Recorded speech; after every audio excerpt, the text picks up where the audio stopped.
नमस्कार। मैं राजेंद्र प्रसाद द्विवेदी शिवपुरी से आज फिर आपकी सेवा में उपस्थित हूँ। पूज्य गुरुदेव ब्रह्मलीन महात्मा नारायण दास जी महाराज जी की पुस्तक कुंडलिनी, जिसके संबंध में जानकारी आपको दी जा रही है। पिछले एपिसोड के प्रसंग को आगे बढ़ाते हुए शुरुआत करते हैं। आज का अध्याय है जन्म तथा जीवन मुक्ति। इस बात पर तो पूर्व में विवेचन हो ही चुका है कि परमात्मा सत्ता का अस्तित्व अनुमान से सिद्ध होता है और परमात्मा सत्ता की समीपता से प्राण शक्ति में चेतनता आती रहती है। चेतन प्राण शक्ति से निरंतर संकल्प उभरते रहते हैं। एक एक संकल्प एक एक प्राणी का रूप धारण कर लेता है। फिर प्राणी किस प्रकार जीवन व्यतीत करता रहता है, यह जानकारी स्पष्ट है। इसमें कोई रहस्य की बात नहीं है। परमात्मा तत्व की समीपता से प्राण शक्ति का चेतन हो जाना और चेतन प्राण शक्ति से संकल्प निकलना तथा संकल्प का नर मादा प्राणी के रूप में परिणित हो जाना, यहां तक की क्रियाएं तो आज तक अज्ञात ही हैं। इसी प्रकार नर का शुक्र कीट और मादा का रज कीट परस्पर मिलकर एक नए प्राणी के रूप में प्रकट हो जाते हैं और भ्रूण के संकल्प किस प्रकार उसके शरीर के अवयवों की रचना कर उसे नर या मादा के रूप में मां के उदर से बाहर निकालकर जीवन लीला करने की क्षमता प्राप्त करा देते हैं। यह तथ्य भी आज तक रहस्य ही बना हुआ है।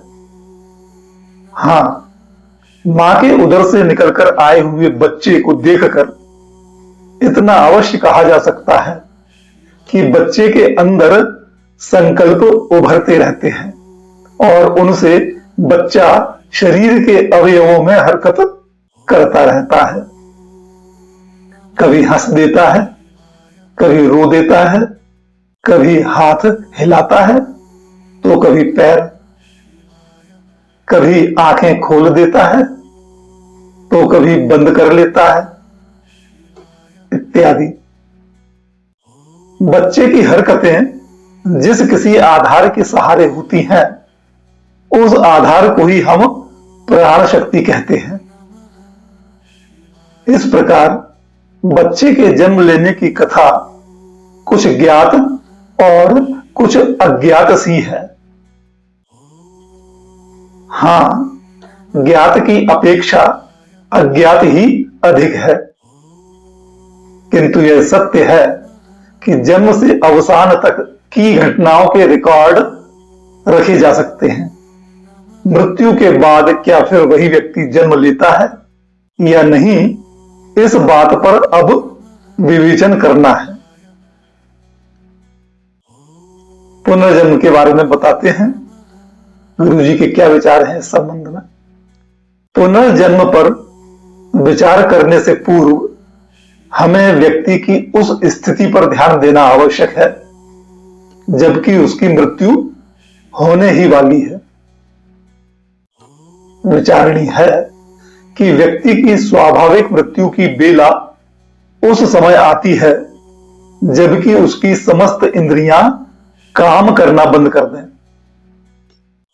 व्यक्ति का मन जिस इंद्रिय से काम लेना चाहे और वह इंद्रिय उसे जवाब दे दे, उसकी आज्ञा का पालन ना करे, जैसे वह आंख से किसी को देखना चाहता है पर आंख की देखने की क्रिया ही ना हो, तो बेचारा मरणासन्न व्यक्ति अपने को लाचार समझने लगेगा। कान से सुनना चाहता है पर कान काम ही ना करे, मुख से बोलना चाहता है पर उससे बोला ना जाए, हाथ उठाकर कुछ संकेत करना चाहे पर हाथ उठे ही नहीं, पैरों को सिकोड़ना चाहता है पर वे सिकुड़ते ही नहीं, जड़वत अनुभव होवे। ऐसी स्थिति में जब इंद्रियों ने काम करना बंद कर दिया हो तो व्यक्ति को सहज ही अपनी इच्छा पूर्त्यर्थ दूसरी इंद्रियों की आवश्यकता प्रतीत होने लगी हो। इंद्रियां तो पृथक से मिलती नहीं, अतः उसे दूसरे शरीर को लेने की इच्छा होने लगी हो। यानी व्यक्ति को उपस्थित शरीर को छोड़कर नया शरीर प्राप्त करने की अभिलाषा जागृत हुई। विचारणीय है कि व्यक्ति अपनी इच्छाओं को इंद्रियों द्वारा पूरा करने के लिए ही जन्म लेना चाहता है। अतः व्यक्ति का मैंपन अपनी अपूर्ण इच्छाओं को लेकर पुराने शरीर को त्याग कर नया शरीर लेना चाहता है। मैंपन का रूप भी विचार ही तो है, और जिन अधूरी इच्छाओं को लेकर मैंपन जाना चाहता है वे भी विचार ही हैं। निश्चय ही विचार श्वास के माध्यम से आते जाते हैं, अतः विचारों को शरीर से बाहर जाने के लिए भी श्वास चाहिए। पर जैसे ही इंद्रियां बेकार हुई वैसे ही श्वास का आना जाना भी रुक जाता है। मैंपन के रूप में विचार श्वास नलिका में बंदी बन जाते हैं। इस स्थिति में व्यक्ति के मैंपन को बहुत घबराहट होती है, क्योंकि उसे विचार के रूप में वर्तमान शरीर से नवीन शरीर की खोज में बाहर निकलना आवश्यक है, जिसके लिए श्वास का माध्यम चाहिए, और श्वास उपलब्ध नहीं हो रही है। विवश होकर मैंपन सुरक्षित कुंडलिनी, जो कि उसकी स्वामिनी है, अब उसी की शरण में जाता है। कातर होकर अपने सेवक के पद को पुनः स्वीकार करता है। तब कुंडलिनी द्रवीभूत होकर मैंपन और उसके द्वारा पूरे किए जाने वाले अधूरे विचारों को वर्तमान बेकार शरीर से बाहर निकालने का प्रयत्न करती है। ध्यान रहे कि शरीर विज्ञान के अनुसार गले में दुनाली जैसी नलियां हैं, जिन्हें अन्न नलिका और श्वास नलिका कहते हैं। इन नलिकाओं के गले के पास के सिरों के बीचों बीच एक लवलवी ढक्कन की आकृति जैसी है। जब अन्न नलिका में गले से भोजन अथवा जल नीचे पेट की ओर जाता है, तब दोनों नलिकाओं के मुख के बीच में स्थित लवलवी श्वास नली को ढक लेती है, और जब व्यक्ति श्वास लेता है तब वही लवलवी अन्न नलिका के मुख को ढक देती है। इस प्रकार अन्न जल ग्रहण करना और श्वास लेना दोनों बातें एक साथ नहीं हो सकती, क्योंकि मृत्यु से पूर्व ही अन्न जल ग्रहण करने की क्रिया बंद हो जाती है। तब लवलवी अन्न नलिका के मुख को ढके रहती है। जब अन्न नलिका का काम रुक जाता है तब उसे ढकने की आवश्यकता नहीं रहती। तब लवलवी श्वास नली के मुख को ढक देती है और फिर उठती नहीं। फलतः श्वास का आना जाना बंद हो जाता है।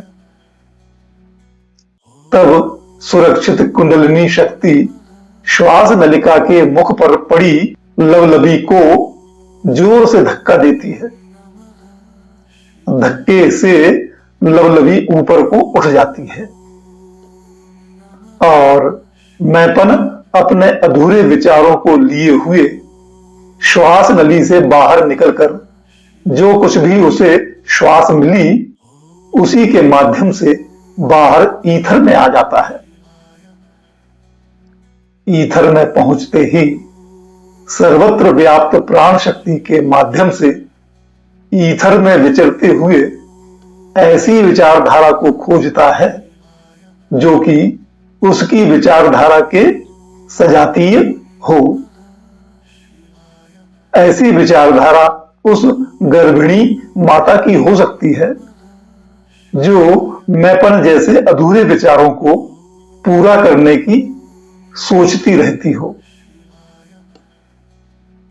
अस्तु, जो भी गर्भिणी मां उस जन्म लेने वाले मैंपन की अभिलाषा के अनुरूप विचार व्यक्त करे और वे विचार जैसे ही ईथर में व्याप्त हों वैसे ही मैंपन के विचार भी सजाती होने के कारण उनसे ईथर में टकरा जाएंगे।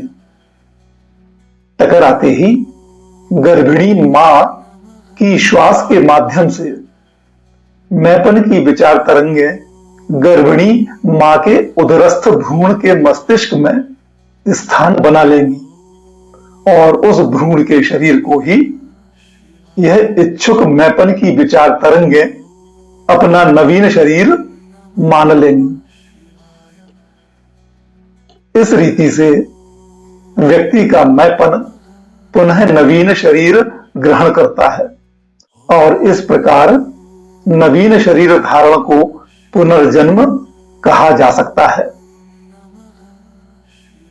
पुरुष शुक्र कीट और माता का रज कीट मिलकर तो भ्रूण का शरीर बनता है और भ्रूण के मस्तिष्क में पुराना शरीर छोड़कर आने वाला मैंपन भ्रूण के मस्तिष्क में अपना स्थान बनाकर नवीन शरीर का उपयोग करने लगता है।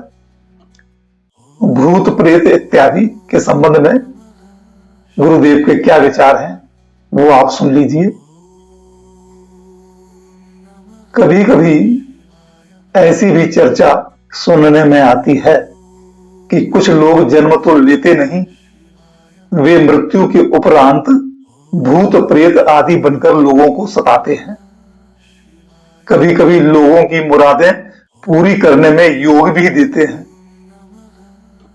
कभी कभी लोगों को स्वप्न आदि में अपने उद्धार का मार्ग भी सुझा देते हैं और इन योनियों से छूटकर फिर जैसे सब लोग जन्म लेते हैं वैसे ही वे भी जन्म ले लेते हैं।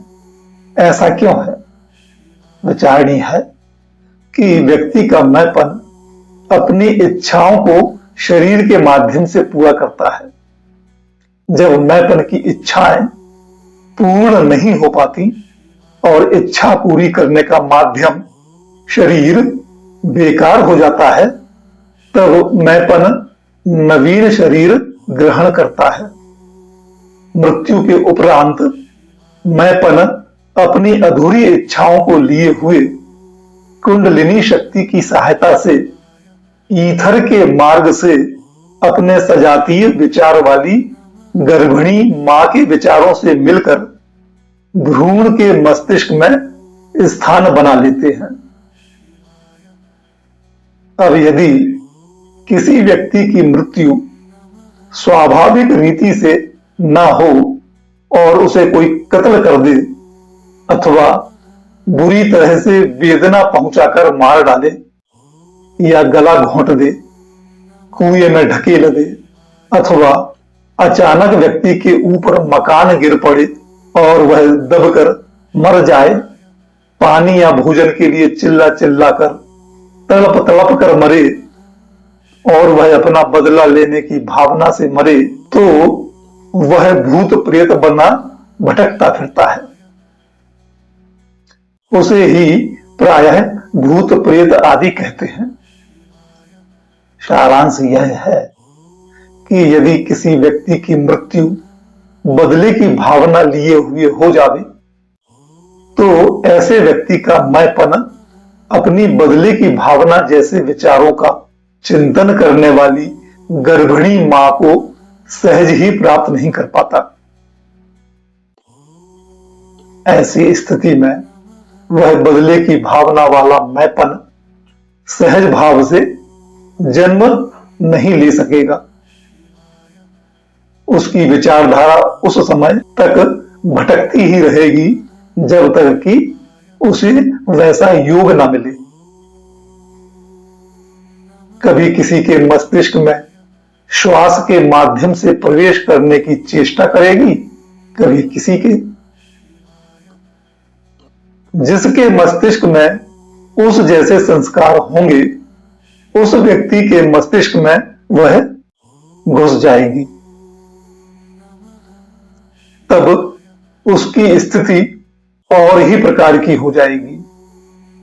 सयाने लोग उस अज्ञात को संबोधन करके उसे शरीर से हटाने की कोशिश करते हैं। अनेक प्रकार की डांट फटकार बताकर, अनेक प्रकार धुनिया देकर, एन केन प्रकारेण उसे निकालते रहते हैं। क्योंकि विचारों में चेतना तो अवश्य रहती है, परंतु उनमें जीवित व्यक्ति जैसा शरीर नहीं होता। उनका शरीर अत्यंत ही सूक्ष्म होता है। अतः सयाने लोगों की विचारधारा उस मृतक अजन्मे मैंपन की विचारधारा से टकराती रहती है, और जब उसे असह्य वेदना होती है तो वह उस शरीर से जिसमें वह प्रविष्ट हो गया था छोड़कर ईथर में फिर भटकने लगता है। कभी कभी सयाने लोग इस ढंग से बात करते हैं जिससे वह उस व्यक्ति के माध्यम से अपनी मांग पानी की अथवा भोजन इत्यादि की व्यक्ति कर देता है। वह व्यक्ति जिसमें भटकने वाला अजन्मा मैंपन प्रविष्ट हो जाता है, गड़बड़ में पड़ जाता है और अपनी सुध बुध खो बैठता है। अतः अजन्मा दुखी मैंपन, जिसे हम भूत प्रेत आदि कह देते हैं, उससे जैसा बुलवाना चाहता है बुलवा देता है। प्रायः देखने में यही आता है कि भूत प्रेत आदि उस व्यक्ति में प्रविष्ट होते हैं जो अज्ञानी होते हैं, जरा जरा सी बात से घबरा जाते हैं, अथवा जो भूत प्रेत आदि में विश्वास रखते हैं। अब आपको बताते हैं अवतार का सिद्धांत। वैसे तो प्रत्येक व्यक्ति को ही, चाहे वह साधारण व्यक्ति हो अथवा महान, अवतारी व्यक्ति कहा जा सकता है, क्योंकि अवतर या अवतार का अर्थ है उतार, यानी उतर कर आना अथवा जन्म लेना। इस दृष्टि से परमात्मा से चेतनता का आविर्भाव प्राण शक्ति में हुआ है, अथवा यूं कहिए कि परमात्मा से उत्पत्ति हुई प्राण शक्ति की, और प्राण शक्ति से संकल्पों ने जन्म लिया है, और प्रत्येक संकल्प से जन्म हुआ है एक एक व्यक्ति का, चाहे वह साधारण हो अथवा असाधारण। अतः परमात्मा सत्ता से उतर कर ही प्रत्येक व्यक्ति आया है, यह कहना असंगत नहीं है। हां, असाधारण महापुरुष किसी ऐसी समस्या सुलझाने को जन्म लेता है जो समस्या महान कठिन हो और जिसके बिना सुलझाए जनसाधारण का त्रास नहीं मिट सकता हो। उदाहरणार्थ, एक व्यक्ति ऐसा जन्म लेता है जो बचपन से ही व्यक्ति में आने जाने वाले लोगों को डांट डपटने लगता है, उनसे जैसा चाहे वैसा जबरदस्ती से काम लेने लगता है। ऐसा आदमी धीरे धीरे अपने से स्वभाव वालों का दल बना लेता है। जैसे डाकू लोग इकट्ठे हो जाते हैं और वे दुख देने लगते हैं। ऐसे उत्पाती, अन्यायी, शक्तिशाली एवं राक्षसी स्वभाव वाले व्यक्ति से जनसाधारण की सुरक्षा भंग हो जाती है। उनके जान माल को सदैव ही खतरा बना रहता है। वे अपने आश्रित बहू, बेटी, स्त्री आदि की रक्षा करने में अपने को असमर्थ समझते हैं और उस पर नियंत्रण करना जब असंभव हो जाता है, तब ऐसा कहा जाता है कि यह महान कठिन समस्या तभी हल होगी जबकि कोई असाधारण व्यक्ति यानी महापुरुष का अवतार हो और सत्य ही लोगों की मांग के अनुसार महापुरुष जन्म ले लेता है और जनता के दुर्दांत आतताई को समाप्त कर देता है। अब अवतारी पुरुष के जन्म लेने की विधि साधारण होती है या असाधारण, यह भी विचारणीय है। अवतारी महापुरुष की उत्पत्ति, इस संबंध में सुन लें। यद्यपि जनसाधारण की मान्यता के अनुसार अवतारी महापुरुष का जन्म भी चमत्कारी ढंग से होता है, तथापि ढंग वातावरण चाहे जैसा हो, पर अवतारी महापुरुष का जन्म माता के उदर से उसी प्रकार होता है जैसे कि हम सबका। बचपन, जवानी, बुढ़ापा भी हमारे जैसा ही होता है। भोजन आदि की क्रियाएं सब जनसाधारण की भांति ही होती हैं।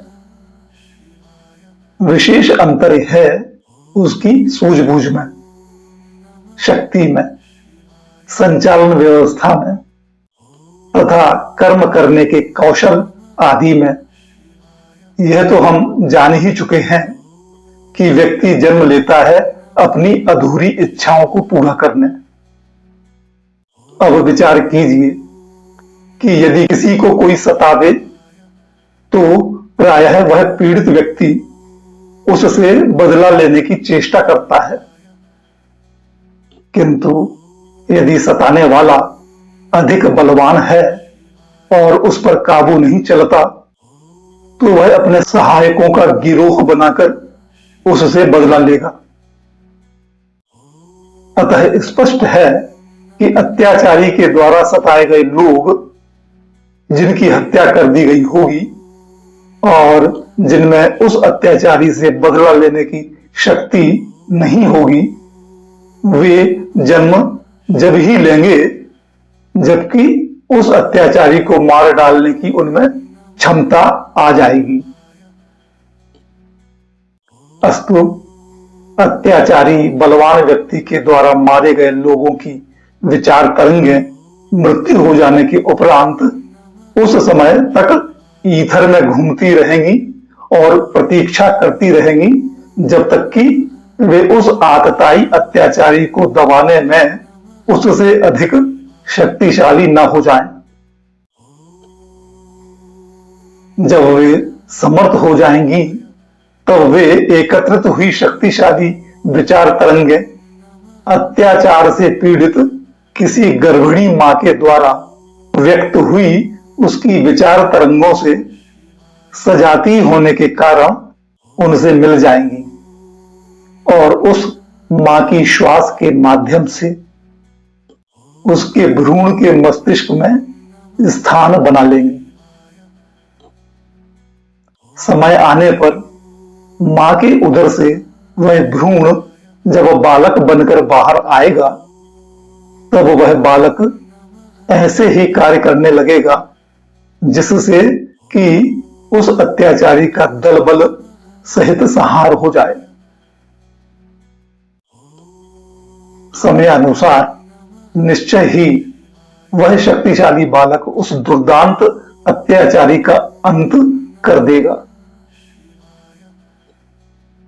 इस प्रकार जन्म लिए हुए बालक को अवतारी महापुरुष कहा जाता है। सचमुच अवतारी महापुरुष एक ही लक्ष्य की पूर्त्यर्थ अनेक सज्जनों का एकत्रित हुआ रूप कहा जावे तो असंगत नहीं है। अब इस बात पर भी विचार कर लेना ठीक जान पड़ता है कि क्या सचमुच पूर्व जीवन की बातों की स्मृति इस जन्म में भी रह सकती है? तो फिर सबको ही क्यों नहीं रहती? हम तो सोच सोच कर रह जाते हैं, पर कुछ भी हमें याद नहीं आता। किसी किसी को ही पूर्व जन्म की बातें याद आती रहती हैं। ऐसा क्यों? अब आपको सुनाते हैं पूर्व जन्म की बातों की स्मृति कैसे होती है। यह तो हमें विदित हो ही चुका है कि परमात्म तत्व की समीपता से प्राण शक्ति में चेतनता आती है। चेतन प्राण शक्ति से अनंत संकल्प उभरते रहते हैं। एक एक संकल्प ही एक एक व्यक्ति का रूप है। एक एक व्यक्ति में प्राण शक्ति के एक अविभाजित अंश को कुंडलिनी कहते हैं। कुंडलिनी ही व्यक्ति के शरीर की रचना में योग देती है और कुंडलिनी से उभरे हुए विचारों को पूरा करने का काम भी विचारों का एक भाग करता है, जिसे हम मैपन कह चुके हैं। मैपन शरीर के माध्यम से विचारों को पूरा करने का प्रयास करता है। इस प्रकार वस्तुतः मैपन ही शरीर के अवयवों का उपयोग करता है। अस्तु जब शरीर बेकार हो जाता है और मैपन का काम अधूरा रह जाता है, तब मैपन अपने अधूरे विचारों को लिए हुए ईथर के माध्यम से जाते हुए ऐसी गर्भिणी मां के विचारों से टकराता है जिसके कि विचार उसके जैसे ही होते हैं। यदि मृत्यु के समय किसी मैपन में अपने व्यक्तियों में तथा अपने धन आदि में बहुत अधिक आसक्ति होती है और उनके लिए भी वह तड़फता तड़फता देह त्याग देता है, अथवा बदले आदि की भावना से अत्यंत वेदना से तन त्यागता है और साथ ही उस मैपन की स्मृति इतनी तीव्र होती है कि जो भुलाए से भी नहीं भूलता, ऐसे मैपन की विचारधारा उस गर्भिणी मां की विचार तरंगों से टकराएंगी, जो कि अपने मृत संबंधियों की याद में चिंतन करती रहती हैं।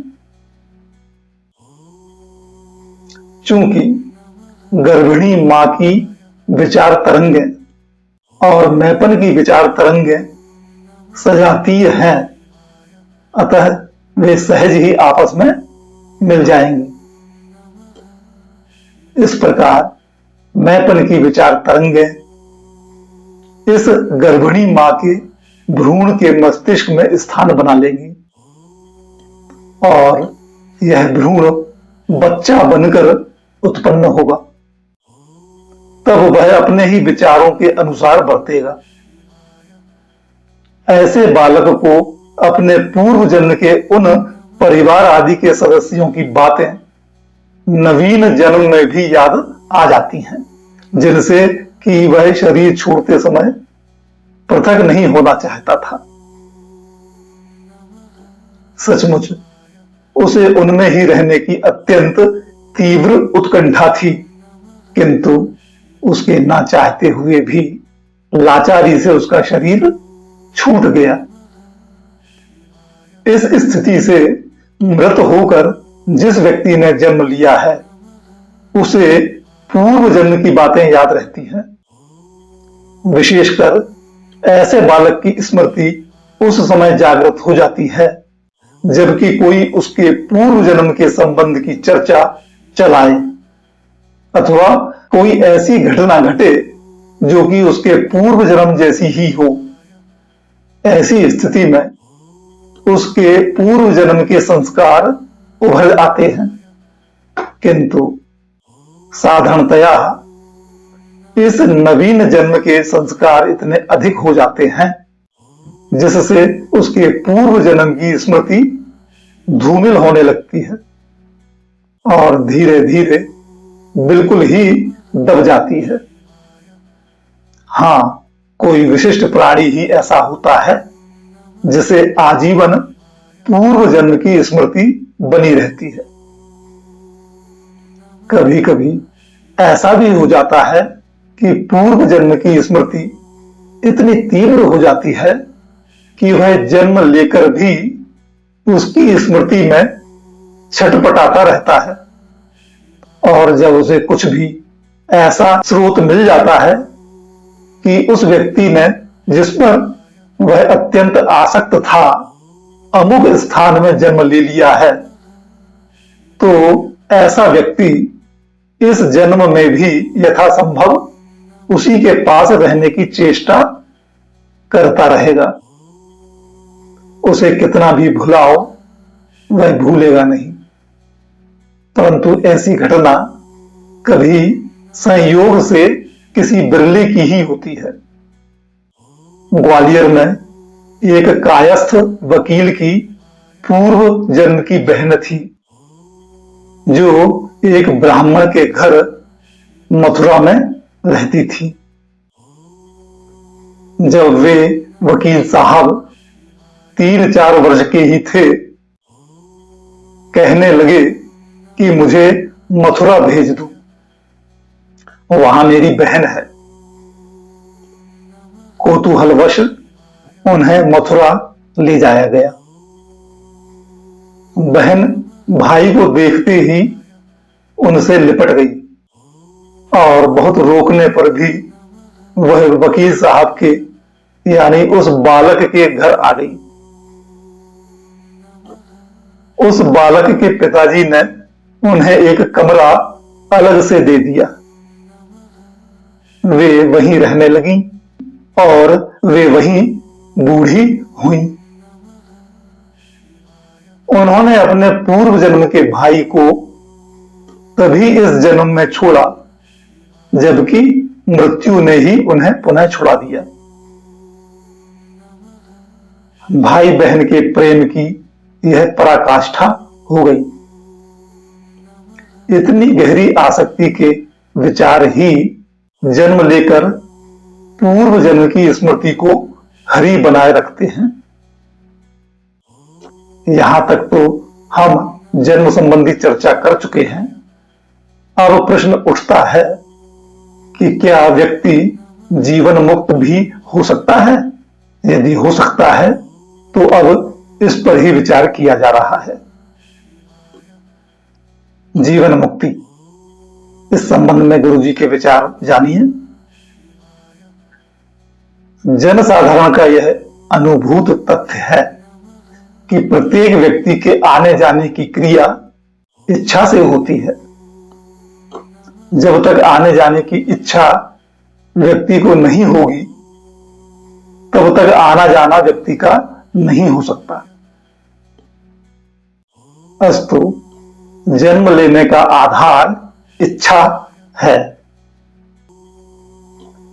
जब इच्छा करने से ही व्यक्ति का जन्म होता है तब यदि वह इच्छा ही ना करे तो उसका जन्म ही नहीं होगा। जब जन्म ही नहीं होगा तो मृत्यु का प्रश्न ही नहीं उठता। किंतु प्रायः यही अनुभव में आता है कि बिना इच्छा के जीवन निर्वाह होना महान कठिन है। हम सब इच्छा से ही जन्म लेकर आए हैं। जो जन्म लेकर आया है उसकी मृत्यु होगी ही। ऐसा प्रकृति का अटल नियम है। हाँ, यदि कोई ऐसी युक्ति हो जिससे मृत्यु के उपरांत व्यक्ति का फिर जन्म ना हो, साथ ही जब तक वह जिए उसका जीवन निर्वाह भी भली प्रकार से चल सके, इच्छा उसमें बाधा ना डाले, तो सहज ही व्यक्ति जीवन मुक्त हो सकता है। सचमुच इसी दृष्टिकोण से शक्ति की अनुभूति के उपरांत साधनामय जीवन व्यतीत करना अत्यंत महत्वपूर्ण है, क्योंकि साधनामय जीवन व्यतीत करने में सेवक भाव से साधक कर्म करता है। उसकी स्वामिनी कुंडलिनी शक्ति होती है, उसी के आदेश पालन करने होते हैं। साधक को निजी इच्छा की आवश्यकता ही नहीं पड़ती। साधक शक्ति की अनुभूति के समय कुंडलिनी मां की शरण में जाता है। वह यही कहता है कि हे मां, यह मेरा शरीर आपका है, विचार आपके हैं, परिवार के समस्त सदस्य आपके हैं, मेरे सारे उत्तरदायित्व आपके ही हैं। मैं अज्ञान से, कर्तापन से काम करता था, अब मैं सच्चाई से कहता हूं कि अब काम करते समय यही अनुभव करूंगा कि मेरे द्वारा सब काम आप ही मुझसे करवा रही हैं। साधक को सच्चाई से सेवक बनते ही मां शक्ति उसे अपने अस्तित्व का भान करा देती है। साधक दैनिक ही प्रातः साधना की अवधि में विश्राम लेता है, ताकि स्वस्थ शरीर तथा संतुलित मस्तिष्क से वह स्वामिनी के आदेशों का सेवक के रूप में पालन कर सके। इसी प्रकार सायंकाल भी साधना की अवधि में विश्राम लेता है। इससे वह हल्का हो जाता है और उसे निद्रा अच्छी आती है। प्रातः स्वस्थ शरीर से उठता है। प्रातः उठते ही दिन भर सेवक के रूप में स्वामी का काम करता है। चूंकि साधक दिन भर स्वामी के लिए ही काम करता है, अतः उसके कर्म का फल स्वामी को ही मिलेगा। इस प्रकार साधक की दिनचर्या कर्म फल से रहित व्यतीत होगी। विचारणीय है कि कर्म का फल पाने को ही व्यक्ति का जन्म होता है। कर्म अच्छे होते हैं तो अच्छा फल पाने को, और कर्म बुरे होते हैं तो बुरा फल पाने को जन्म लेना पड़ेगा। और जिस व्यक्ति के द्वारा व्यक्तिगत कुछ कर्म ही नहीं किया गया हो, तो उसे कर्मफल नहीं मिलेगा, यानी उसका जन्म नहीं होगा। अतः स्पष्ट है कि साधक की दिनचर्या ऐसी होती है जिसमें साधक के द्वारा किए गए कर्मों का फल मालिक को मिलेगा, साधक को नहीं। क्योंकि सेवक काम करता है स्वामी के लिए, निज के लिए नहीं। अतः जो कुछ फल सेवक के रूप में साधक का होगा वह स्वामी को मिलेगा, साधक को नहीं। अतः स्पष्ट है कि शक्ति की अनुभूति के उपरांत साधक के जीवन का एक एक दिन यदि सच्चाई से शक्ति की शरण में सेवक की तरह रहता है तो वह कर्मफल से मुक्त रहेगा। अर्थात वर्तमान काल के लिए साधक को जन्म लेना नहीं पड़ेगा। और नित्य ही जीवन के अंतिम क्षण तक यदि वह शक्ति की शरण में रहता है तो भविष्य काल के लिए भी उसे जन्म नहीं लेना पड़ेगा। अब यदि यह पूछा जाए कि अनुभूति से पूर्व भूतकाल के लिए कर्मों का फल भोगने के लिए तो साधक को जन्म लेना ही पड़ेगा। इस संबंध में विचारणीय है कि साधक को शक्ति की अनुभूति होते ही यह विवेक भली प्रकार दृढ़ हो जाता है कि व्यक्ति के सब काम प्रकृति करती है, व्यक्ति तो निमित्त मात्र है। अज्ञान से ही व्यक्ति अपने को कर्ता मानता है और किए गए कर्मों के फल पाप या पुण्य को अपने ऊपर आरोप कर लेता है। जैसे ही शक्ति की अनुभूति हुई कि उसे विवेक आने लगता है कि वह कर्म का कर्ता नहीं है, तब उसे स्पष्ट भान हो जाता है कि सचमुच ना तो उसने पाप किए हैं न पुण्य, कामों के करने वाली प्रकृति है, वह तो केवल निमित्त है। अतः साधक का जन्म भूतकाल के कर्मों के लिए भी नहीं होगा। विवेचन से स्पष्ट है कि अनुभूति के उपरांत साधक को विवेक आ जाता है कि जो कुछ कर्म उससे भूतकाल में हुए हैं, वर्तमान में हो रहे हैं अथवा भविष्य में होंगे, उनके लिए उसे जन्म नहीं लेना पड़ेगा, अर्थात वह जीवन मुक्त हो जाएगा।